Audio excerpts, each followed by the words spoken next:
Pengertian mukjizat, karomah, irhas, dan maunah.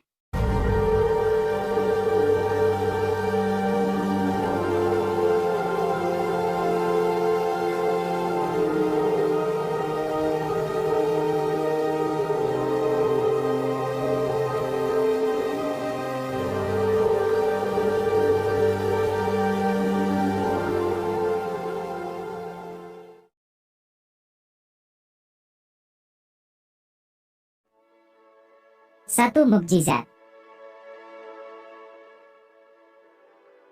Menurut bahasa, mukjizat berasal dari bahasa Arab yang berarti sesuatu yang melemahkan atau mengalahkan.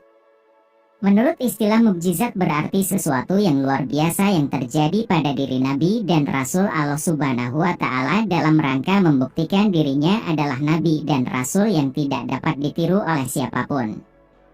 Dari definisi tersebut dapat ditarik kesimpulan bahwa ciri-ciri mukjizat adalah sebagai berikut. A. Diturunkan hanya kepada para nabi atau rasul. B. Merupakan kejadian luar biasa di luar kemampuan manusia. C. Diturunkan sebagai bukti kekuasaan Allah Subhanahu wa Ta'ala. D. Diturunkan sebagai bukti kenabian atau kerasulan.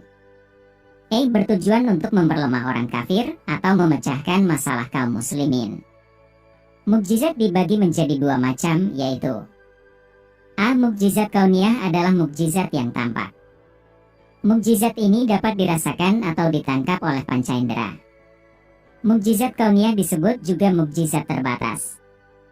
Artinya di luar kemampuan manusia, terjadi hanya sekali dan dalam satu tempat, tidak bisa diulang dan tidak bisa dipelajari. Contoh mukjizat Nabi Isa yang dapat menghidupkan orang mati dengan seizin Allah Subhanahu wa Ta'ala. B. Mukjizat akliyah, yaitu mukjizat yang hanya dapat dipahami oleh akal pikiran. Ciri khusus mukjizat ini adalah berlaku universal sepanjang masa dan dapat difahami dengan akal pikiran. Contohnya, Al-Quran memiliki keistimewaan, yaitu kandungannya luar biasa, susunan sastra yang indah, dan akan terjaga sepanjang masa.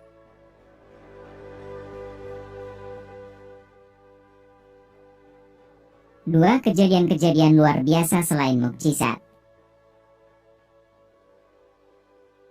Selain mukjizat, ada juga kejadian luar biasa yang harus kita pahami, diantaranya adalah A. Karomah. Karomah adalah kejadian luar biasa yang dianugerahkan Allah kepada seseorang yang soleh dan taat kepadanya. Jadi karomah hanya diberikan kepada hamba-hamba pilihan Allah Subhanahu wa Ta'ala, termasuk waliullah, kekasih Allah Subhanahu wa Ta'ala. Syarat-syarat terjadinya karomah antara lain: 1. Orang yang mendapat karamah bukanlah seorang rasul nabi. 2. Tidak memiliki syarat khusus berupa doa, bacaan, ataupun zikir khusus. 3. Terjadi pada seorang hamba yang syalih, baik dia mengetahui terjadinya karomah tersebut ataupun tidak. 4. Bertujuan menguatkan keimanan dan keislaman orang yang mendapat karomah tersebut. 5. Diberikan Allah Subhanahu wa Ta'ala kepada hamba-hambanya yang benar-benar beriman serta bertakwa kepadanya. B. Irhas. Irhas adalah kejadian atau hal-hal yang istimewa terjadi pada diri calon rasul. Irhas terjadi sebelum seorang rasul dinyatakan kerasulannya oleh Allah Subhanahu wa Ta'ala. C. Maunah.